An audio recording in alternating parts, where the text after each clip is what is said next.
제목은 온전히 인내하는 자입니다. 이 말씀 가지고 말씀을 나누도록 하겠습니다. 오늘날 남녀노소 모르는 길을 운전해서 가더라도 내비게이션만 있으면 우리는 안전하게 운행할 수가 있습니다. 염려 걱정할 필요가 없습니다.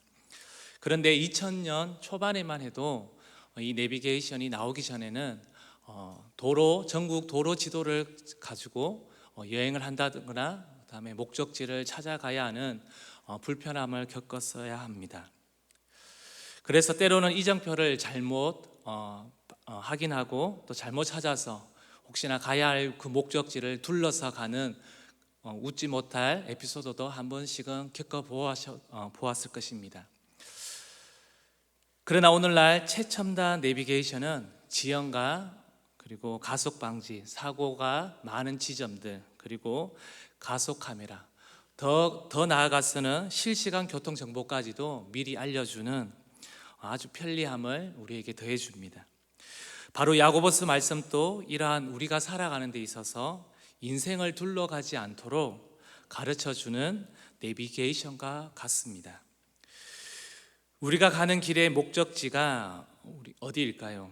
4절에 보면요, 온전하고 구비하여 조금도 부족함이 없게 하는 것이라고 나옵니다. 그렇다면 우리가 어떠한 경로로 그 목적지에 도달할 수가 또한 있을까요? 2절에 그 방법이 나오는데 시험을 기쁘게 여기며 인내하는 자라고 말씀하고 있습니다. 한편 가는 길에 있어서 순탄하게 가면 좋을 텐데 우리가 살아가는 길이 그렇게 순탄하지가 않다는 것입니다. 여러 가지 어려움들이 항상 그 난간들이 앞에 맞닥뜨려져 있다는 것입니다. 여기에서 여러 가지라는 말은 문자적으로 여러 색깔이라는 뜻을 또한 갖고 있습니다. 바다를 여행해 보신 분이라면 아침과 저녁 끊임없이 몰려왔다 또 물러가는 파도, 그 파도의 모양을 보았을 것입니다. 또 이번 올 여름에 또 태풍을 통해서 우리가 직접 보지는 못해도 화면상으로, 영상으로도 아마 보게 되면 그 파도가 변형이 있다는 것을 우리는 보게 됩니다. 매번 파도의 모양과 그 색깔이 다른 것을 우리는 보게 됩니다. 마찬가지로 우리가 인생길을 걸어갈 때도 매번 같은 일상이 반복되는 것 같지만 같은 삶은 결코 없다는 것입니다. 그래서 우리는 시험의 형태를 크게 두 가지로 볼 수가 있습니다. 첫 번째는 시험의 형태를 보면 내면의 죄, 이것을 우리 영어 성경에를 보면 유혹이라고 나옵니다. 그리고 욕망, 정욕에 대해서 이것이 내면의 죄라고 말합니다. 그리고 외부에서 오는 시련이 있습니다. 이것은 믿음을 지키고자 할 때 만나는 시험과 고난을 말하고 있습니다. 죄가 들어오면서 인간과 이 세상은 원래 하나님께서 창조하신 그 기존 질서를 우리 인간이 파괴해 버렸습니다. 그래서 사람은 타락한 상태로 비틀린 구조와 그 시스템 속에 우리는 살아갈 수밖에 없습니다. 어떤 사물이나 원리가 작용하는 구조와 시스템 속에서 그 일부가 계속해서 부조리를 만들어낸다는 것입니다. 그래서 이러한 사회 속에서 우리가 신앙 양심을 지키면서 직장 생활이나 그리고 사업 그리고 학교 생활이 좀처럼 쉽지 않다는 것을 우리는 가면 갈수록 더 느끼게 됩니다. 거기에다 거대한 사회의 구조와 우리의 삶을 짓누르는 인간 스스로가 우리가 이러한 유혹에 아주 취약하다는 것에 문제가 있다는 것입니다. 그러기에 우리가 걸어가는 길의 목적지에 온전함으로 떠나는 길은 그리 순탄해 보이지 않다는 것입니다. 그러나 성도의 가는 길이 순탄하지 않다고 온전함을 떠나 목적지를 포기할 수는 없는 길입니다. 그래서 우리는 온전한 인내자가 되기 위해서 첫 번째는요, 시험을 기쁘게 여기는 자입니다. 조금 전에 읽었는데 1장 2절 말씀을 다시 한번 읽도록 하겠습니다. 내 형제들아, 너희가 10가지 시험을 당하거든 온전히 기쁘게 여기라. 10가지가 아니고 여러 가지 시험입니다. 첫 번째 야고보를 통해서 주시는 말씀은 기쁘게 여기라고 말씀합니다. 이것은 기쁘게 여기라고 권유하는 것도 아니고 명령입니다. 우리는 보통 기쁨이 감정의 영역이라고 우리는 보통 생각합니다. 그래서 이 말씀을 볼 때도 어떤 상황에서건 웃는 얼굴을 하고 있어야 한다는 의미로 우리는 이 본문을 볼 때 오해할 수가 있습니다. 그러나 이것은 오히려 이성적인 명령의 태도를 말하고 있습니다. 시험을 마주할 때에 기쁘게 생각해야 한다는 말은 그 문제를 대하는 태도가 달라져야 한다는 것입니다. 고난과 시련이 찾아오는 것을 그 누구도 반기며 즐거워하는 사람은 아무도 없을 것입니다. 하지만 고난 앞에 우리는 쉽게 낙담하게 되는데 우리는 바로 그때 정신을 똑바로 차려야 한다는 것입니다. 그래서 야고보는 시련에 대한 우리의 태도가 달라져야 한다는 이유를 3절에 또한 이렇게 말하고 있습니다. 같이 읽겠습니다. 이는 너희의 믿음의 시련이 인내를 만들어내는 줄 너희가 알미라. 여기에서 시련이라고 번역된 말은 진심을 시험한다는 뜻이 있습니다. 우리는 왜 믿음의 시련을 기쁘게 여겨야 할까요? 바로 시련이 인내를 만들어내기 때문에 그렇습니다. 인내 자체가 목적은 아니지만 목적지에 도달하기 위해서는 반드시 요구되는 것입니다. 그러므로 우리가 이 땅을 밟고 사는 동안 이 고난과 시련은 바로 목적지에 도달하기 위한 필수 코스와도 같습니다. 우리가 알다시피 믿음의 조상 아브라함도 큰 민족을 이루기 위해서 그리고 그가 하나님께서 주신 창대케 된다는 그 복을 받기 위해서 그 믿음의 여정에 가는 길 가운데 순탄한 길만 있지 않았습니다. 그에게도 익숙한 자기 고향을 떠나서 가는 길, 그리고 오랫동안 기다렸던 그 자녀를 기다린 끝에 얻었지만 그 자녀를 이삭을 다시 번제물로 바치라는 이 사건들, 이외에도 다양한 많은 사건들의 어려움들이 있었지만 바로 그때 그런 사건들이 아브라함이 바르게 걸어가고 있다는 것을 증명하고 있는 길입니다.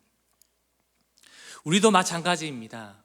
오히려 아무런 장애가 없고 시험이 없는 길은 어쩜 목적지로 가는 길이 아닐 수도 있다는 것입니다. 그래서 우리는 믿음의 시련을 당할 때 기쁘게 여길 수 있는 이유가 바로 이 때문이라고 우리는 기억해야 될 줄로 생각됩니다. 우리는 온전히 인내하는 자가 되기 위해서 두 번째는요, 온전함을 향하여 가는 자입니다. 4절 말씀입니다. 인내를 온전히 이루라. 이는 너희로 온전하고 구비하여 조금도 부족함이 없게 하려 함이라. 인내를 온전히 이루라는 말씀은 이를 악물고 무조건 버티라는 개념으로 생각해서는 안 됩니다. 오히려 우리는 인내를 가능하게 하시는 하나님께 자기 자신을 의탁하라는 것입니다. 우리가 잘 아시다시피 인내를 이야기할 때 꼭 성경에서 빠지지 않는 인물이 있죠. 바로 욥의 인내를 우리는 말합니다. 우리는 욥의 인내를 보면서 모든 어려움을 버텼다고 쉽게 우리는 생각하게 되지만 사실은 하나님께서 목적을 가지고 그를 그 자리까지 인도하셨음을 우리는 깨달아야 합니다. 그래서 욥의 인내를 하나님의 자비와 긍휼로 결론 짓고 있는 것을 우리는 보게 됩니다.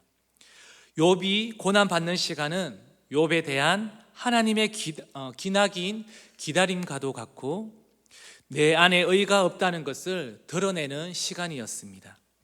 시험과 시련이 우리를 삼키듯이 찾아와 우리의 힘이 다 빠졌다고 생각된 그때 비로소 그제서야 주님의 능력이 우리에게 나타남을 우리는 보게 됩니다.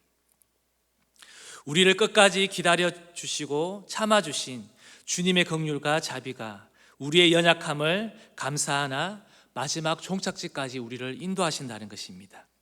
그런데 이 인내에 있어서 우리의 능력으로 버티고 견디는 것이 아니라 바로 삼위 하나님의 사랑과 도우심 때문에 그리고 그 은혜로 끝까지 인내할 수 있다고 말해야 한다는 것입니다. 결국 우리의 힘으로 우리는 나아갈 수가 없습니다. 하나님께서 연약한 우리를 목적지까지 성도를 견인하여 인도하신다는 것입니다.